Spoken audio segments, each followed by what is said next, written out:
สบายดีผู้สาวไปไซนี่นะไปอาบน้ไปอาบน้ำเจ้าซื้อนี่ใดำซื้อลังสาวล่างอายุจักปีเลยเจ้า15 ปีเจ้าบริเฮ็ดหนังสือบ่โดยโอ้ตุกสบายดีผู้สาวโดยสบายดีนี่เป็นยังไงน้องคืออย่างแบบนี้เจ็บเจ็บยังเป็นพี่อยู่ใส่เดี๋ยวมาให้อายเบิ้งไปเอายังไม่เท่าเอาจวกเอาไม่เหมือนเจอปวดเลยนี่ละเพื่อนว่าไปเอาจวกบันส่วนมาเตะเชลเลอร์ผู้สาวมาเตะหุ่นเข้าไม่เตะหุ่นให้ไปหุ่นข้าวบ่เจ้าคือบ่ได้อ่องอ่ะปอเจ้านะบ่มียังยังเอ็ก2 คน2ผู้เมียยังยังเอ็กนั่นน่ะโอ้เอายังเอาลิ้นไม้มาลิ้นไม้บ่โอ้คนละคือว่าเฮ็ดยังช่วยจักปีเลยเจ้า22 ปีอยู่ในการจักคนครอบครัวน้อง4 คนผู้ใหญ่อ๋อเด็กน้อย2อ๋อเขตชนบทบ้านเฮาก็คือแบบนี้แหละพี่น้องเอ้ยตอนเป็นสาวโสดบ้านสวนด้วยพอเด้อนี่ตามติดวิถีชีวิตสาวลาวเขตหมู่บ้านนี้พี่น้องยามแรงๆขึ้นได้บ่เพิ่นเจ้าอ่ะได้เนาะเอาโอ้เมื่อยแห้งเนาะคันบ่เฮ็ดก็บ่มีข้าวกินต้องอายก็ติดคุกมาแล้วอันนี้ก็คือกระเจ้าก็กำลังนึ่งข้าวยามแรงทุกคนหลังจากมาแต่ไห้แต่สวนพี่น้องเอ้ยวิถีชีวิตสาวลาวมีแต่เกลือมีแต่เกลือมะเผ็ดก็บ่มีโอ้มีไผหาเงินหาค่ำเนาะมีแต่ซองเอื้อยแล้วก็เจ้ากับเอื้อยแล้วไปเฮ็ดเวียกตลอดเลยอยู่บ้านเนาะเวียกตลอดเลยโอ้ทุกคนในปีหน้าสงสารน้องพูดข้าวคนเดียวไปก็เลี้ยงงัวอีกเลี้ยงงัว50,000 กีบเด้อให้น้องซื้อปิ้งนัวได้น้องเด้อบอมตากับบ่มีคือกันล่ะเพราะว่าบอมตากับบ่ได้ถามลาวๆเรื่องข่าวน้องกับบ่ฮู้หยังเลยแต่เห็นน้องเราโอ้เป็นน่าสงสารหลายทุกคนเลยนี่คำพันน้องจะได้หยังน้องอยากได้ผัวจะได้ผัวคือหมู่คู่บ่อ๋อซอยเวียกซอยงานอ๋อจะได้ผัวอยากมีคนดูแลซอยเวียกซอยงาน30 ปีขึ้นไปบ่อ๋อคัน30 ปีลงมาบ่เอาอ๋ออยากเอาผัวอายุรุ่นอ้ายอ๋อคนทุกคนยากนี่อ๋อเพื่อนชาติก็บ่มีโดยอยากได้คือหมู่คู่เนาะทำคนตกในเปียกเนาะเปียกหมดโอ้อยู่นั่งก็บ่ได้เลยสมมติว่าคันมีผู้บ่าวทักหาเจ้านี่บ่ว่าจะเป็นหนุ่มลาวหนุ่มไทยทักหาเจ้านี่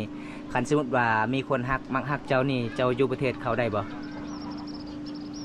ได้นี่ก็ได้อยู่นี่ก็ได้อ๋อ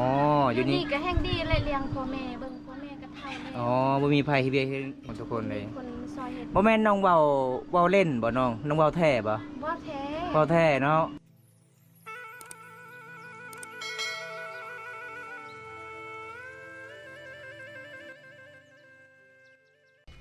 สบายดีผู้สาวไปไซนี่นะไปอาบน้ำเจ้าซื้อนี่ใดซื้อลังสาวล่างอายุจักปีเลยเจ้า15 ปีอันนี้เป็นหมู่บ้านเจ้าบ่น้องอ๋ออายุ15 ปีเจ้าบริเฮ็ดหนังสือบ่โอ้ทุกคนเลยป้าอันนี้ซื้อนี่ได้นี่นะโอ้พี่น้องเอ้ยสบายดีผู้สาวนี่เป็นยังไงน้องคืออย่างแบบนี้เจ็บยังเป็นพี่อยู่ใส่เดี๋ยวมาให้อายเบิ้งทางใดนะบนใดน้องเป็นพี่นะโอ้อยู่นี่เจ็บอยู่นี่เจ็บแห้งบ่โอ้เอาน้องฮะก็มาแต่อาบน้ำผู้สาวหมู่บ้านเจ้าเป็นที่คนสวยๆเนาะสาวลังก็สวยสาวไทยเมื่อนี้บ่ได้ไปกับสาวโทบ่ได้ไปเจ็บขาบ่แม่นน้องลงผู้บ่าวคืนนี่บ่แม่นเป็นพี่เนาะโอ้ทุกคนบ่ได้เป่าบ่มียาใส่บ่น้องบ่ได้ไปปาดอยู่ห้องหมอบ่มีเงินคันมีเงินนี่น้องปาดได้บ่น้องบ่ได้ย่านบ่เขาเอามีดได้ปาดได้ย่านคือกันน้องเมาไทยบอกว่าให้เขาปาดได้เดี๋ยวจังหน่อยเอามีดอยู่เฮือนเจ้าเดี๋ยวค่อยสิปาดให้โลด เอาพี่น้องเอ้ยได้พ่อสาวล่างแล้วก็สาวไทยยำนึงแรงในเขตชนบทหมู่บ้านนี้ทุกคนน้องมื้อนี้บ่สบายปานใดทุกคนเด้เป็นพี่อยู่ในขาพี่น้องนี่สาวสวยบ้านป่าหมู่บ้านแกงอะล่องเจ้าย่างบ่ไหวบ่เจ้าย่างบ่บ่ได้เนาะย่างโซเซโซเซ คือคนเฒ่าแล้วบัดนี้ 2 ปีกับบดีจะน้อยกับบได้พัวเลยเจ้านี่ จบปากให้มัน อีหยังจะเว้านะคันสมมุติว่าปีหนึงบ่ดีนี่ เจ้ายังสิอยากได้บ่ผัวบ่ฮะ ไฟสิมัก ฮะ ไฟมัก ผมไม่ไปมากเจ็บแบบนี้โอ้ ไม่ต้องอดเอ็นนะ เพิ่นว่าเป็นพี่นะค่ะจักผิดพี่จักเป็นหยัง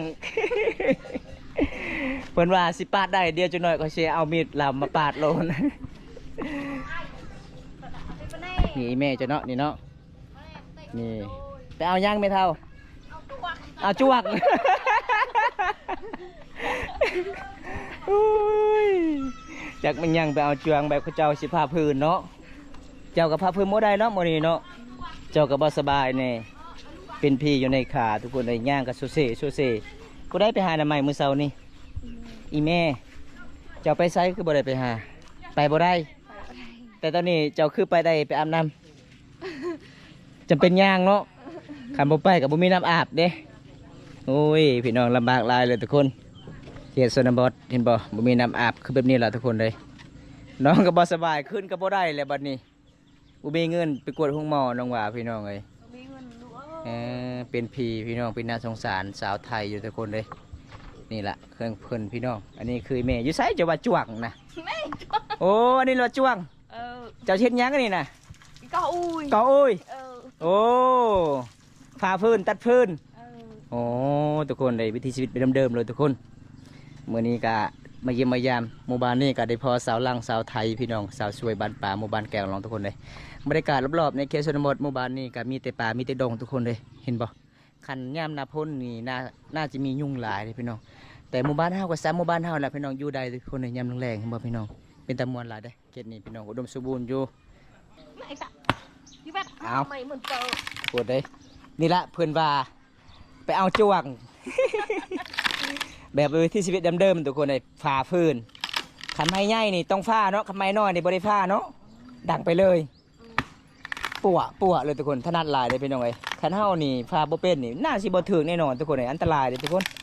แต่แม่เพื่อนกับแม่ชาวไทยกับเพื่อนกับถนัดแล้วคือกับดำรงชีวิตเดิมๆทุกคนเลยเพื่อนฝ่าพื้นบาดเดียวเลยพี่น้องแมนขนาดเลย แบบเขตชนบทหมู่บ้านเฮานี่เขาเจ้าส่วนใหญ่ก็บ่ได้ใส่ถ่าน เอาแต่ไม้ถอนใหญ่ๆพี่น้องสิมาดังเห็นบ่ มีเงินชื่อทาน บ่มีเงินซื้อถ่านเนาะหลังจากช่องท่อนี่ฮอดบ่มื้ออื่นบ่จะดังบ่ มาฮอดแหละ บ่ฮอดตัวน้อยก็เบิด มด โอ้มันมื้อใดไปหาอีกเนาะ หาอีก โอ้ทุกคนเลยเห็นบ่ คนตกคือทุกข์ฮะ ฝนตกก็ทุกข์อีกดังไฟก็บ่ได้ ใครก็ไม่ได้ โอ้ยพี่น้องลำบากอีหลีพี่น้องเขตชนบทบ้านเฮาทุกคนแม่นขนาดเนาะเคยฝ่าขันควายฟ้านี่บ่ถึกแน่นอน ทึกเลยทึกสิเต้น ถึกติตีน ไม่บริทึก เออเบิ้งนี่ทุกคนไปเห็นบ่โอ้สุดยอดเลยทุกคนเลยนี่ถ้าพอได้มีลูกไผ่ซุ้มเผามังกรโอ้ยสุดยอดเลยทุกคนบ่ผิดหวังแน่นอน เกี่ยวกับเวียกเฮือนเวียกซานเวียกบ้านทุกคนเลยได้ดำเดิม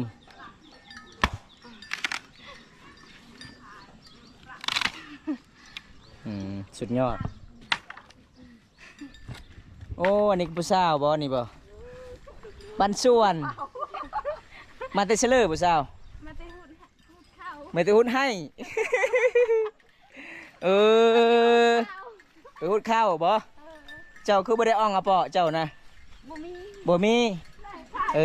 อจะเอาแต่กระทงมาฝ้ายมันยังเอก2 คน2 ผู้เมียมันยังเอกนั่นน่ะ เป็นนะบ้า โอ้ เอายังเอาลิ้นไม้มาลิ้นไม้บ่โอ้คนละคือบ่าเฮ็ดยังช่วยโอ้ยพี่น้องบ่มีอาหารยำแรงเขาเจ้าก็เอามักลิ้นไม้พี่น้องอันนี้ก็คือผู้สาวอีกได้เจ้าซีนี่ได้ ถือมน สาวมุนโอ้อายุจักปีเลยเจ้า 22 ปี 22 ปีโอ้เจ้าบ่มีอายบ่เจ้ามาแต่ให้คือเจ้าย่างกับเอื้อยเจ้าบ่โอ้อยู่นำกันจักคนครอบครัวน้อง 4 คน 4 คน ผู้ใหญ่4 อ๋อเด็กน้อย น้อย2 อ๋อมื้อนี้ได้จักสอบมื้อนี้น้องไปฮู้ข้าวให้ 3 ได้3สอบบ่ได้เมื่อบ่ บ่ บ่มีรถ มีรถ อ๋อคันมีข้าวโฮดเบิดสำเร็จแล้วก็จ้างชาวบ้านมาเอานั่นบ่อ๋อทุกคนเลย รถไทยหาวก็มีบ่มีคนขับมีอายก็อยู่ข้างใต้ เจ้าคือบ่ครับ ก็เป็น ชับเจ้าขับบ่เป็นจะใส่น้ำมันจะติดไปเลย เอาทุกคนเลยมื้อนี้ได้พ่อสาวละลายคนในเขตชนบทหมู่บ้านนี้พี่น้องอันนี้ก็คือสาวลาวเผ่าหมู่บ้านแก่งอาล่องก็จะมาที่ให้ที่สวนพี่น้องสวนเวียกอีพ่ออีแม่ยามแรงทุกคนเลยเห็นบ่เขตชนบทบ้านเฮาก็คือแบบนี้แหละพี่น้องเอ้ยตอนเป็นสาวโสดเพื่อนเจ้าอยู่ไสเนาะอันนี้บ่อ๋อเจ้าเอามายังไงอยู่ในกระเป๋าเจ้านี่นะเขาแล้วก็กระทาสบู่อาบน้ำไปเลยอาบน้ำเลยบ่ยังว่าอาบเนาะ อาบแต่ตอนเช้า อ๋อโดยเอาเพื่อนเจ้านี่เนาะอันนี้คือไอ้พ่อบ่ พอเท่าแล้วไม่ใช่บ่ได้เป็นไข่ตลอด ทุกคนเลย เฮ็ดเวียกอะเฮ็ดสอง มีแต่อยู่เฮือนน้อยพอเนาะ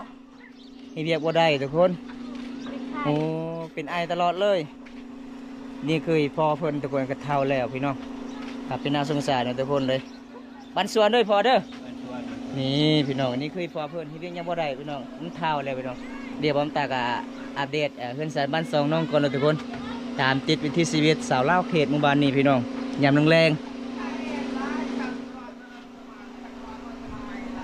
ขึ้นได้บ่เพิ่นเจ้าอ่ะได้เนาะเอาเบิ่งเครื่องของน้องก่อนทุกคนเลยโอ้ เมื่อยแห้ง เมื่อยแห้งเนาะคันบ่เฮ็ดกับบ่มีข้าวกิน บ่มี ต้อง อายก็ติดคุกมาแล้ว อายเจ้าจักปีแล้ว ปีปลายนี่แหละ อายเจ้านะโอ้บ่มีไผมาซอยเลยเนาะ บ่มี เดี๋ยวนี้เฮ็ดเวียกเฮ็ดงานมีแต่เจ้าผู้หญิง ตอนเช้าหุดข้าวตอนเที่ยงนี้เลี้ยงงัว เจ้านะโอ้ มีไผเฮ็ด บ่มีไผเฮ็ดบ่มีไผเลี้ยง แม่ก็เฒ่าแล้ว นี่แม่ก็เฒ่าแม่ไปใส่ตอนนี้นะ แม่มาแต่ให้น้ำกันอย่างอาบน้ อ๋อย่างเอาตลอดเลยบ่ ำอย่างอาบ ตอนเช้าตอนแรงก็ย่างโอ้ ย่างกูมือเลย โดย ไปหุดข้าวตอนเช้าตอนเที่ยงนี่เอื้อยกับแม่ อ๋อเวลาสงสารน้องหลายเป็นจะได้ฐานะยังโสดอยู่บ่ โซด โสดเนาะถ้ามีคนจะคุยก็คุยได้ คุยได้ พร้อมครบถ้าน้องโมว่ายังโสดอยากมีคนมาซอยเฮ็ดให้นี่ อยากมีคนมาซอยแรงงัวประมาณอายุเท่าใดน้องเอาได้ สาวปลาย30 50ก็ได้60ก็ได้ อ๋อสาวปลายขึ้นไปเนาะอ๋อทุกคนเลย รุ่นน้องบ่เอา รุ่นน้องมาเอารุ่นอายเนาะ เอารุ่นอายก้อยถูกมาแล้วพันถูกมา โอ้ บ่มีไผซอยเฮ็ดเวียกอะแม่ก็เฒ่าแล้ว โอ้ อยากได้รุ่นอาย ได้รุ่นอายเนาะโอ้ทุกคนเลยก็คือน้องกับบ่มีไผช่วยเวียกช่วยงาน อืม ก็คืออยากได้ผู้บ่าวรุ่นอายก็คือคันถาเอากันแล้วฮักเขาแพงเนาะ ดู อ๋ออันนั้นมันเพื่อนขัวจะบ่ เพื่อนครัว ไปเบิ่งน้องเอาทุกคนเลยหลังจากได้ฟอน้องยังแรงกะตามติดวิถีชีวิตน้องเลยทุกคนวันนี้มันเอื่อยบ่ เอื้อยไผเลย เอื่อยไพ่สบายดีเด้อบันส่วนเด้อเจ้านึ่งข้าวบ่ มาภาษาลาวเป็น บ่ภาษาลาวบ่เป็นโอ้อันนี้ก็คือกระเจ้ากำลังนึ่งข้าวยังแรงทุกคนหลังจากมาแต่งไฮเตสวนพี่น้องเฮ้ยวิถีชีวิตสาวลาวเจ้าซื้อในใดค่อยลืมเลยนุ่น สื่อมนต์ มนเนาะ อ๋อสาวมนเบิ้งพี่น้องเพื่อนครัวของน้องโอ้ยทุกคนเลย เปียกตลอดเลยเปียกมืด เตียงมันเลยปะโอ้ยทุกคนเลยกลับไปนาช่างสารนี่แม่กระเทาพ่อกระเทาแล้วเนาะก็คือเฮ็ดเวียกนี่มีที่เจ้าสองคนนี่ปะ ไม่ใช่ไปสองคน แล้วก็อ้ายเจะได้ไปไซตอนนี้ ข่อยมันติดคุกแล้ว พัวผู้นี้นะโอ้ หลานสองคน โหพี่น้องเอ้ยพี่นาสงสารเบิ้งเพื่องของน้องทุกคน มีแต่ผู้หญิงเห็นบ่ได้อ้ายก็ติดคุกไปแล้วพี่น้องเอ้ยอ้ายเจ้าเฮ็ดผิดหยังเนาะไปติดคุก ลาวอันแบบว่าคอยบริจำหีดนะ อืม หีดของคอยนี่แบบว่าพอเท่าคอยตายแล้วเราเฮ็ดแบบนั้น เอ เฮ็ด อ บา โอ้แบบเฮาเฮ็ดผิดหีดอยู่ในเฮือน ก็เลยพี่เจ้าป้าเจ้าเข้าก็มาเฮ็ดเฮาอีกบัดนี้ โดย โอ้ ตอนนี้แต่งปลาข้าวมาแล้ว อ๋อ ตอนนั้นนั้นไม่ได้แต่งปลาข้าวปลาข้าวแม่ข้าวอยากกินน้ำนะ อ๋อโดย ไปดูตอนนั้น เราอยากตีแม่ตีพ่อเว้ย อืมแต่กี้อ้ายของน้องนี่บ่เป็นคนบาบ่ บ่เป็ เป็น นคนดีเนาะ เป็นคนดีเราแบบว่าเราอยากตีแม่กับพ่อเนี่ย อืม ใส่ ใช่ในคุก ปัวเอา ก็คือน้องๆไปดูแล้วก็คือเฮาเฮ็ดผิดหิดอยู่ในเฮือน อันนี้ก็แต่งมาแล้วปลาข้าว อ๋อหลังจากที่น้องแต่งผ้าขาวแล้วเป็นจังได้อายอยู่คุกเดี๋ยวนี้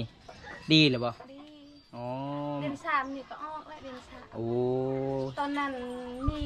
อายเฮ็ดเบียกไทยนาตอนนี้บ่มีเฮ็ดบ่มีคนเฮ็ดเลย หน้าปะเลย เฮ็ดก็เฮ็ดบ่หมด อ๋อบ่มีไผมาไถนาเนาะไถนาซอยทุกคนเลยอืม ตอนนั้นอายอยู่เฮือนนี่มีแต่ลาวทางไห้นี่มีแต่ผู้หญิงและทางไห้ มีแต่เจ้ากับเอ้ย อือ โอ้ทางให้ก็มีแต่เจ้าสองคน เออ โอ้ทุกคนเลยพี่นาสงสารน้องอยู่ทุก พ ค อน เลย เฒ่าตอนนั้นยังบ่เสียชีวิตนั่นอายข่อยก็บ่เป็นหยัง หลังจากที่อายเจ้าเป็นบานั่นก็พอเท่าเจ้ายังบ่ทันเสียชีวิตอายเจ้ายังบ่เป็นบาหลังจากพอเท่าเสียชีวิตแล้วอายเจ้าเป็นบาเลย โอ้พี่น้องเอ้ย นั่นแหละนี่ก็ล้านแหละ อันนี้นะ แล้วชอบหาพอแล้วว่าอยู่ชายพอข่อยว่า โอ้ ติดคุกแล้ว ตอนในพ่อเราติดคุกนี่อายุจักปี สองปี โดย สี่ปี 4 ปีเดี๋ยวนี้จักปีแล้วเดี๋ยวนี้ อันนี้สี่ 4 ปีแล้ว ตอนพอเราติดคุกได้เราอายุจักปี3 ปีโอ้ยังน้อยอยู่เนาะ แล้วว่าทาพอคอยเมื่อแหละพอเฮ็ดเบียกซอยนะเช้า โดย ตอนนั้นเอ่ยก็เฮ็ดเบียกนำกันเนี่ย โอ้ปีน่าสงสารน้องหลายทุกคนเลยมาเยี่ยมมายามในพอน้องอยู่กลางทางก็เลยทักทายน้องก็เลย พ่อก็บ่สบาย ที่พ่อก็อยู่ในตารางตลอดเนับเป็นไอเนาะ เป็นไอก็ละอ่อนบ่สบายตลอดเลยเป็นไข้อันมือวันเท็ดหันบ่ได้ปากบ่ได้เว้าเลยแบบว่าเขาเจ็บอยู่นี่ อ๋อ เจ็บเออ ไม่ได้กวดอยู่ห้องหมอป่ะ บ่มีเงิน ผมมีเงินโอ้เบิ้งพี่น้องกับเพื่อนสันบ้านสองน้องประมาณสำนีทุกคนเห็นป่ะเฮียเวียกเฮ็ดงานมีที่2 คนกับเอื่อยแล้วก็ไอ้แม่ก็เท่าไอ้พ่อก็เท่าเนาะส่วนอ้ายก็เป็นบาเข้าคุกแล้วทุกคนเลย เป็นบากับบ่แม่นเป็นบาสูบยาบ่แม่นทุกคนติดยาบ่แม่นทุกคนเลยเป็นบาแบบเฮาก็เฮ็ดผิดอยู่ในเฮือนเฮาเนาะประเพณีบ้านเฮาพี่น้องก็เลยพี่ให้มาเฮ็ด แล้วแล้วว่าดีแล้วฮอดเดือน3ก่อนจังออก อ๋อเดือน3สิมานี่ออกเนาะอ๋อทุกคนเลยนี่ล่ะพี่น้องน้องก็เล่าเรื่องราว เขายังบ่ติดคุกไทยนาก็เราถ่ายเอง เลี้ยงงัวเลยก็เลี้ยง ตัวนี้บ่มีภัยเลย ก็มีไผ อืม ก็มีผู้ชาย โอ้โด เท่าแล้ว อ๋อ บ่แม่นว่าเขาบ่อยากเฮ็ดเขาเท่าแล้วแม่ก็เท่าแล้ว แม่ มี น แต่ช่องเอื้อยนี่แหละกับเอื้อยนี่แหละเฮ็ดเวียก อ๋อหลังจากที่น้องมาแต่ให้แต่ส่วนแล้วก็คือขันมางานตอนนี้ก็คือนึ่งข้าวเนาะขันมากลางคืนก็คือนึ่งข้าวกลางคืนเนาะบ่มีภัยเฮ็ดเวียกอยู่เฮือนเนาะโอ้ทุกคน ตอนนั้นก็เขายังบ่ทันสุกไปทำงาน เจ้านะไปทำงานยัง รับจ้างเข้าเสียหน้า อ๋อวันหนึงเท่าใดเขาเจ้าจ้าง มัน100,000นึง เป็น100,000มาเลยซื้อข้าว โอ้เดี๋ยวนี้หอดข้าวไหม้แล้วนี่เนาะ มาทำไมแล้ว อ๋อ ตูดได้อันกระสอบ2กระสอบก็เอามา ได้ส่งสดแล้วมาแล้วก็ตากแล้วมาตามกินเนาะพี่น้องนี่เพื่อนพี่น้องทุกคนเลยเมื่อนี้ก็บุญได้ฟอน้องๆพี่น้องกับพี่น้องสงสารน้องอยู่ได้อยู่อันอยู่สามมือมีไฟเลยเวียงานพี่น้องบำตาเห็นติน้องมาแต่หายที่ส่วนก็เลยมาตามที่วิถีน้องๆพี่น้องเลยอยู่น้ำกันกันละลายคนอยู่เนาะอีแม่กับเท้าไอพ่อกับเท้าพี่น้องนี่คือเอื้อยไฟพี่น้องเลยครัวของเอื้อยกับ มันตกแหงมันตกเลยนี่ เปียงมาเลยปะขมุนตกนี่ปะ เปียกมาเลยมันตกอันนี้ก็มืดลมแหง โอ้อยู่บ่ได้เนาะ อยู่ก็ได้เลย โอ้ เฮ็ดกินก็บ่ได้ฝนตกแหง โอ้เฉพาะน้องอาจสิมากันไผบัตรไว้เนาะ อืม อ๋อทุกคนเอาพยายามมากันไว้ทุกคนทำฝนตกแห้งสิเปียกเลย นึ่งข้าวก็บ่ได้นึ่งเลยยำฝนตก เปียกหมดเลย เปียกหมดเลย อ๋อ เปียกหมดแม่ก็ว่านึ่งข้าวอยู่ใส่ว่านึ่งข้าวอยู่นี่แหละฝนตก เวลาน้องเฮ็ดกินนี่อยู่ใส่ปิงหนัวเกลือของน้อง บ่มีแต่เกลือ มีแต่เกลือ มะเผ็ดก็ บ่เผ็ดก็บ่มีโอ้มีไผหาเงินหาคำเนาะมีแต่ซองเอื้อยแล้วก็เจ้ากับเอื้อย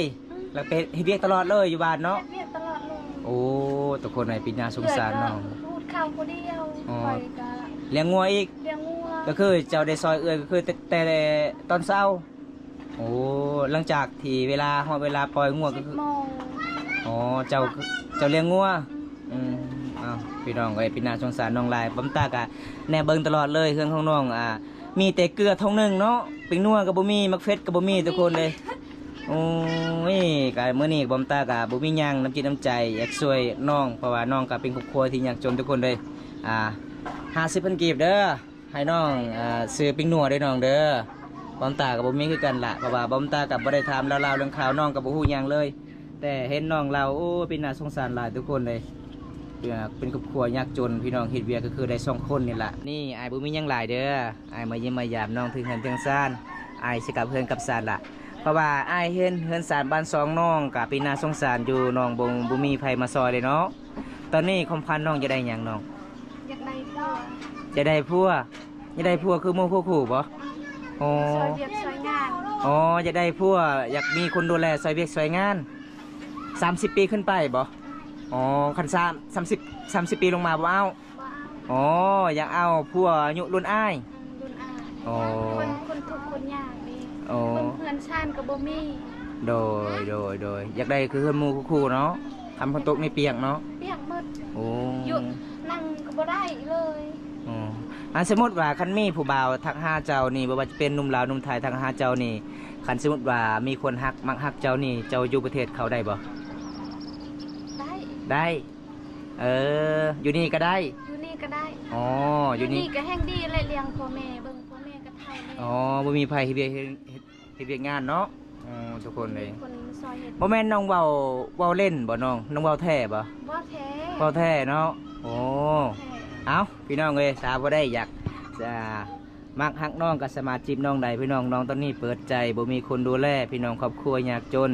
อยากได้ตอนนี้ก็คืออยากได้คือสังอาซีอยากได้เฮือนงามๆเนาะ อย่าได้เพื่อนกับสังกะสี เออ อยู่บ่ได้เบิ่งนี่ อ๋อ บ่ได้เลยต ด อน อก ฝนตกนี่อยู่บ่ได้เบิ่งลมแห้ง อื แม่ก็ แม่ว่าจักสิอยู่ทางใดเด้เฮ็ดกินบ่ได้ อ๋อมันเปียกมันเลย เปียกมาก อ๋อพี่น้องเอ้ยเอาจะได้อ้ายเขากลับกันเด้อน้องเล่นเพจคือกันบ่ เฮ็ด จะได้สื่อเพจน้อง เคยตั้งภาษาอังกฤษ ภาษาอังกฤษจะบอกบ่ได้ น้องบอกบ่เป็นตัวก็เลยเมื่อหน้าให้อายเด้อนี่ทุกคนจะได้อายเขากลับกันเด้อคลิปนี้จบไว้เท่านี้ก่อนพี่น้องไอ้ยคลิปหน้าพบกันใหม่ขอกล่าวคำว่าสบายดีบ๊ายบาย บ๊ายบาย บ๊ายบาย